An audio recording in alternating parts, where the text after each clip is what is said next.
ദൈവനാമത്തിന് മഹത്വം ഉണ്ടാകട്ടെ. യോഹന്നാന്റെ സുവിശേഷം 9-ാം അധ്യായം 1 മുതലുള്ള വാക്യങ്ങൾ ഞാൻ വായിക്കുന്നത് ശ്രദ്ധിച്ചാലും. അവൻ കടന്നു പോകുമ്പോൾ പിറവിയിലെ കുരുടനായ ഒരു മനുഷ്യനെ കണ്ടു. അവന്റെ ശിഷ്യന്മാർ അവനോട്, റബി, ഇവൻ കുരുടനായി പിറക്കത്തക്കവണ്ണം ആർ പാപം ചെയ്തു, ഇവനോ ഇവന്റെ അമ്മയപ്പന്മാരോ എന്ന് ചോദിച്ചു. അതിന് യേശു, അവനെങ്കിലും അവന്റെ അമ്മയപ്പന്മാരെങ്കിലും പാപം ചെയ്തിട്ടല്ല, ദൈവപ്രവൃത്തി അവങ്കൽ വെളിവാകേണ്ടതിനത്രേ. എന്നെ അയച്ചവന്റെ പ്രവൃത്തി പകലുള്ളിടത്തോളം നാം ചെയ്യേണ്ടതാകുന്നു. ആർക്കും പ്രവർത്തിച്ചുകൂടാത്ത രാത്രി വരുന്നു. അവൻ ലോകത്തിൽ ഇരിക്കുമ്പോൾ ലോകത്തിന്റെ വെളിച്ചമാകുന്നു എന്ന് ഉത്തരം പറഞ്ഞു. ഇങ്ങനെ പറഞ്ഞിട്ട് അവൻ നിലത്ത് തുപ്പി, തുപ്പലുകൊണ്ട് ചേറുണ്ടാക്കി ചേറ് അവന്റെ കണ്ണിന്മേൽ പൂശി, നീ ചെന്ന് ശീലോഹാം കുളത്തിൽ കഴുകുക എന്ന് അവനോട് പറഞ്ഞു. ശീലോഹാം എന്നതിന് അയക്കപ്പെട്ടവൻ എന്നർത്ഥം. അവൻ പോയി കഴുകി കണ്ണ് കാണുന്നവനായി മടങ്ങി വന്നു. അയൽക്കാരും അവനെ മുമ്പേ ഇറക്കുന്നവനായി കണ്ടവരും, ഇവനല്ലയോ അവിടെ ഇരുന്ന് ഭിക്ഷ അയച്ചവനെന്ന് പറഞ്ഞു. അവൻ തന്നെ എന്ന് ചിലരും, അല്ല, അവനെപ്പോലെ ഉള്ളവൻ എന്ന് മറ്റു ചിലരും പറഞ്ഞു. ഞാൻ തന്നെ എന്നവൻ പറഞ്ഞു. അവർ അവനോട്, നിന്റെ കണ്ണ് തുറന്നത് എങ്ങനെയെന്ന് ചോദിച്ചാൽ അവൻ, യേശു എന്ന് പേരുള്ള മനുഷ്യൻ ചേറുണ്ടാക്കി എന്റെ കണ്ണിന്മേൽ പൂശി ശീലോഹാം കുളത്തിൽ പോയി കഴുകുക എന്ന് എന്നോട് പറഞ്ഞു. ഞാൻ പോയി കഴുകി കാഴ്ച പ്രാപിച്ചു എന്ന് ഉത്തരം പറഞ്ഞു. അവൻ എവിടെ എന്ന് അവൻ ചോദിച്ചതിന്, ഞാൻ അറിയുന്നില്ല എന്നവൻ പറഞ്ഞു. കുരുടനായിരുന്നവനെ അവർ പരീശന്മാരുടെ അടുക്കൽ കൊണ്ടുപോയി. യേശു ചേറുണ്ടാക്കി അവന്റെ കണ്ണ് തുറന്നത് ശബ്ബത്ത് നാളിലായിരുന്നു. അവൻ കാഴ്ച പ്രാപിച്ചത് എങ്ങനെയെന്ന് പരീശന്മാരും അവനോട് ചോദിച്ചു. അവൻ അവരോട്, അവൻ എന്റെ കണ്ണിന്മേൽ ചേറ് തേച്ചു, ഞാൻ കാഴ്ച പ്രാപിച്ചു എന്ന് പറഞ്ഞു. പരീശന്മാർ അവനോട്, ഈ മനുഷ്യൻ ശബ്ബത്ത് പ്രമാണിക്കായ്ക കൊണ്ട് ദൈവത്തിന്റെ അടുക്കൽ നിന്ന് വന്നവനല്ല എന്ന് പറഞ്ഞു. മറ്റു ചിലർ, പാപിയായൊരു മനുഷ്യൻ ഇങ്ങനെയുള്ള അടയാളങ്ങൾ ചെയ്യാൻ എങ്ങനെ കഴിയും എന്ന് പറഞ്ഞു. അങ്ങനെ അവരുടെ ഇടയിൽ ഒരു ഭിന്നതയുണ്ടായി. അവൻ പിന്നെയും കുരുടനായിരുന്ന മനുഷ്യനോട്, നിന്റെ കണ്ണ് തുറന്നതുകൊണ്ട് നീ അവനെക്കുറിച്ച് എന്തു പറയുന്നു എന്ന് ചോദിച്ചു. അവനൊരു പ്രവാചകൻ എന്നവൻ പറഞ്ഞു. കാഴ്ച പ്രാപിച്ചവന്റെ അമ്മയപ്പന്മാരെ വിളിച്ച് ചോദിക്കുവോളും അവൻ കുരുടനായിരുന്നു എന്നും കാഴ്ച പ്രാപിച്ചു എന്നും യഹൂദന്മാർ വിശ്വസിച്ചില്ല. കുരുടനായി ജനിച്ചു എന്ന് നിങ്ങൾ പറയുന്ന നിങ്ങളുടെ മകൻ ഇവൻ തന്നെയോ? എന്നാൽ അവനിപ്പോൾ കണ്ണ് കാണുന്നത് എങ്ങനെയെന്ന് അവനോട് ചോദിച്ചു. അവന്റെ അമ്മയപ്പന്മാർ, ഇവൻ ഞങ്ങളുടെ മകനെന്നും കുരുടനായി ജനിച്ചവനെന്നും ഞങ്ങൾ അറിയുന്നു, എന്നാൽ കണ്ണ് കാണുന്നത് എങ്ങനെയെന്ന് അറിയുന്നില്ല. അവന്റെ കണ്ണ് ആർ തുറന്നുവെന്നും അറിയുന്നില്ല. അവനോട് ചോദിപ്പീൻ, അവന് പ്രായമുണ്ടല്ലോ, അവൻ തന്നെ പറയും എന്ന് ഉത്തരം പറഞ്ഞു.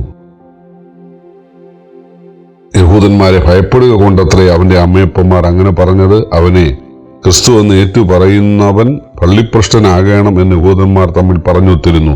അതുകൊണ്ടത്രേ അവന്റെ അമ്മയപ്പന്മാർ അവന് പ്രായമുണ്ടല്ലോ, അവനോട് ചോദിപ്പീൻ എന്ന് പറഞ്ഞത്. കുരുടനായിരുന്ന മനുഷ്യനെ അവർ രണ്ടാമതും വിളിച്ചു, ദൈവത്തിന് മഹത്വം കൊടുക്ക, ആ മനുഷ്യൻ പാപി എന്ന് ഞങ്ങൾ അറിയുന്നു.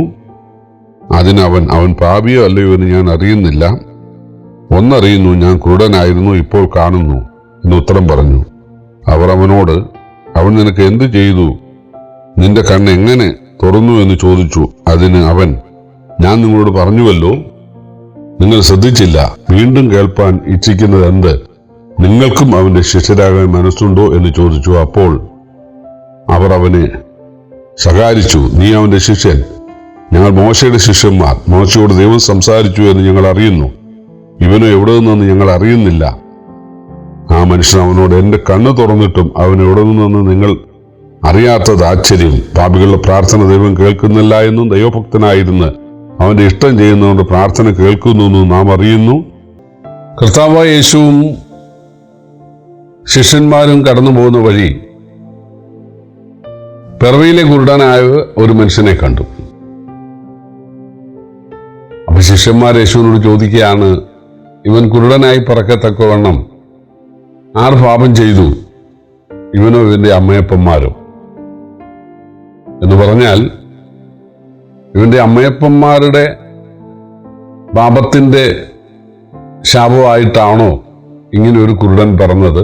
അതോ ഇവൻ ആള് ശരിയല്ലാത്തത് കൊണ്ട് ഇവനെ ദൈവം മുൻകൂറായി ശിക്ഷിച്ചതാണോ?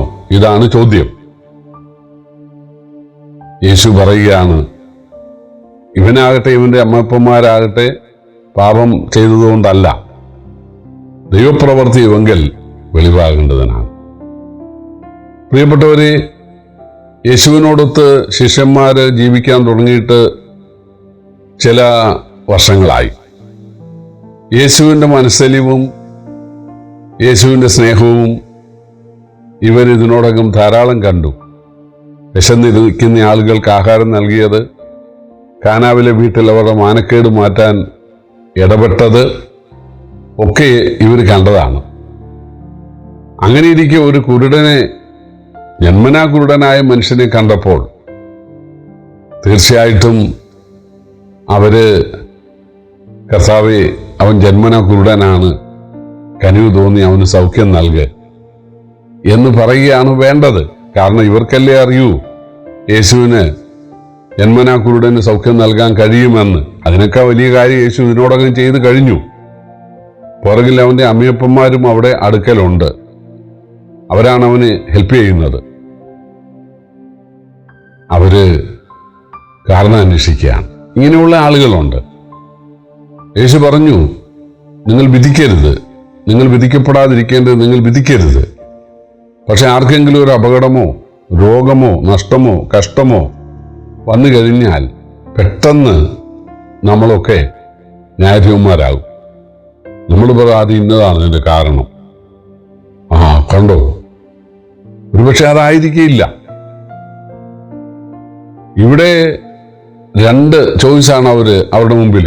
ഒന്നെങ്കിൽ ഇവൻ പാപം ചെയ്തു, അതുകൊണ്ട് അഡ്വാൻസ് ആയിട്ട് ദൈവനെ കുരുടനാക്കി, ഇവൻ ശരിയല്ലാത്തതുകൊണ്ട്.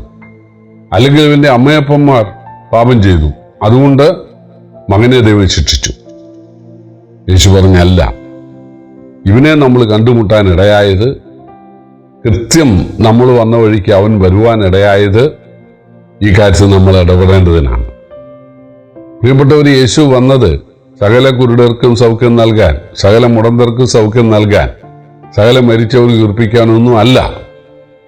എന്നാൽ താൻ ദൈവമായതുകൊണ്ട് കണ്ടുമുട്ടുന്ന ആളുകളിൽ ചിലർക്ക് യേശു സൗഖ്യം നൽകിയെന്ന് മാത്രം. കാരണം അതിലൂടെ ആളുകൾ ഒരു പാഠം പഠിക്കണം. തൻ്റെ ദൈവത്വത്തിൻ്റെ അടയാളം അവർക്ക് ആണിത്.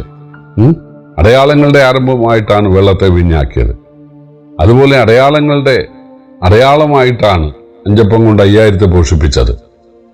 മിക്കവാറും അത്ഭുതങ്ങളെല്ലാം തന്നെ താൻ ദൈവമാണെന്നുള്ളതിൻ്റെ അടയാളമായിരുന്നു. അടയാളം എന്നുള്ളത് സർവ്വസാധാരണമായ കാര്യമല്ലല്ലോ. ഒരു ചോറ് അരി വെന്തോ ഇല്ലയോ നോക്കാൻ ചിലത് മാത്രം ഞെക്കി നോക്കിയാൽ മതിയല്ലോ. അതുപോലെ യേശു ദൈവമാണ് എന്ന് തെളിയിക്കാൻ വിവിധ മേഖലയിൽ വെള്ളത്തെ വീഞ്ഞാക്കുന്നു, വെള്ളത്തിൻ്റെ മീതെ നടക്കുന്നു, കാറ്റിനെയും കടലിനെയും ശാന്തമാക്കുന്നു, സമയത്തിൻ്റെയും ദൂരത്തിൻ്റെയും മേൽ അത്ഭുതം ചെയ്യുന്നു, അഞ്ചപ്പം കൊണ്ട് 5000 പോഷിപ്പിച്ച് ക്വാണ്ടിറ്റിയുടെ മേൽ, അളവിൻ്റെ മേൽ തനിക്കുള്ള സ്വാധീനം വെളിപ്പെടുത്തുന്നു. ഇപ്പൊ ഇതാ ജന്മനാ കുരുടനായ മനുഷ്യൻ. ജന്മനാ കുരുടനായ മനുഷ്യന് ഇതുവരെ ആരും ഒരു സൗഖ്യം നൽകിയതായിട്ട് കേട്ടിട്ടില്ല. യേശു അവനോട് പറഞ്ഞു, ഞാന് ചേറുണ്ടാക്കി നിന്റെ കണ്ണിൽ പൂച്ചാം, നീ ശീലോകം കൊളുത്തിപ്പോയി കഴുകുക. യേശു ചേറുണ്ടാക്കിയിട്ട് അവന്റെ കണ്ണിൽ പൂശി. ഈ ചേറുണ്ടാക്കി കണ്ണിൽ പൂശുക എന്ന് പറഞ്ഞാൽ അതിന് ആത്മീയർത്ഥയില്ലേ? കാരണം മണ്ണുകൊണ്ടാണ് മനുഷ്യനെ യേശു മെനഞ്ഞത്. യേശുവാണ് ആദാമിനെ സൃഷ്ടിച്ചത്.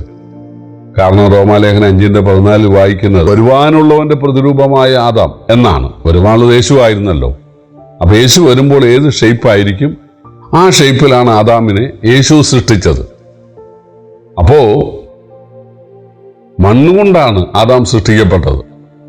അപ്പൊ മണ്ണുകൊണ്ട് സൃഷ്ടിക്കപ്പെട്ട മനുഷ്യന്റെ അപാകത മണ്ണുകൊണ്ട് യേശു പരിഹരിക്കുകയാണ്. അതാണ് ചേറുണ്ടാക്കി, മണ്ണ് കുഴച്ച് ചേറുണ്ടാക്കി കണ്ണിൽ പൂശി എന്നുള്ളതിൻ്റെ അർത്ഥം. അപ്പൊ യേശു അവനോട് പറഞ്ഞു, ഈ ശൂലോകം കൊളുത്തിൽ പോയി കഴുകുക. തീർച്ചയായിട്ടും അവൻ്റെ അമ്മയപ്പന്മാർ അവിടെ ഉണ്ടായിരുന്നെന്ന് ഞാൻ പറഞ്ഞല്ലോ. അവരായിരിക്കാം ശിലോം കുളത്തിൽ തൊട്ടടുത്താണ് പോയി കഴുകാൻ അവനെ സഹായിച്ചത്. അവൻ തിരിച്ചു വന്ന സമയത്ത് ആളുകൾ കൂടി.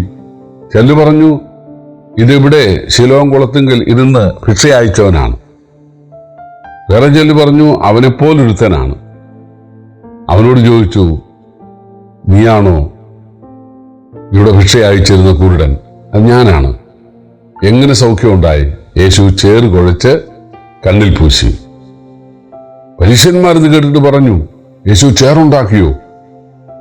ചേറുണ്ടാക്കുക എന്ന് പറഞ്ഞാൽ കൊശവന്മാർ ചെയ്യുന്ന പോലെയാണ്. അത് തൊഴിലാണ്. ശബത്ത് ലംഘിച്ചു.